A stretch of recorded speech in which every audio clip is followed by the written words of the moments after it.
আসসালামু আলাইকুম। তোমরা সবাই কেমন আছো? তোমাদের দোয়ায় আলহামদুলিল্লাহ আমি ভালো আছি। আজকে আমি তোমাদের দেখাবো খুবই সহজ এবং মজাদার একটি রেসিপি, ব্রেড ডিম ফ্রাই। তাহলে চলো শুরু করা যাক আজকের রেসিপিটা। আর আমি এই রেসিপিটার জন্য প্রথমেই নিয়ে নেব একটি ডিম। ডিমের মধ্যে দিয়ে দিব সামান্য পরিমাণে লবণ। এর মধ্যে দিয়ে দিলাম টমেটো কুচি, ধনিয়া পাতা কুচি, পেঁয়াজ কুচি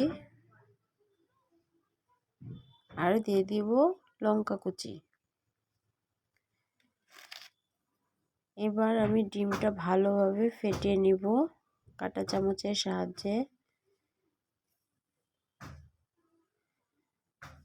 ডিমটা ভালো করে সবগুলো উপকরণের সাথে ভালোভাবে মিশিয়ে নিব।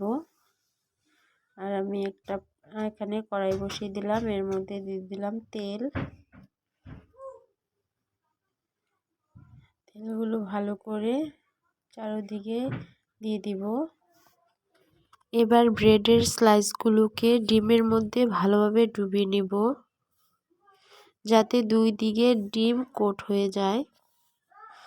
তেল হালকা গরম হলে ব্রেডগুলো প্যানে দিয়ে মাঝারি আঁচে ভাজতে থাকবো।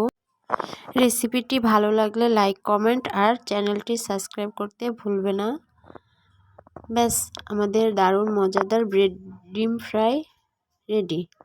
ব্রেকফাস্ট, বাচ্চাদের টিফিন বা হালকা নাস্তার জন্য একদম পারফেক্ট। ধন্যবাদ সবাইকে। আবার দেখা হবে নতুন আরেকটি রেসিপি নিয়ে। তোমরা সবাই ভালো থাকো, সুস্থ থাকো। আল্লাহ হাফেজ।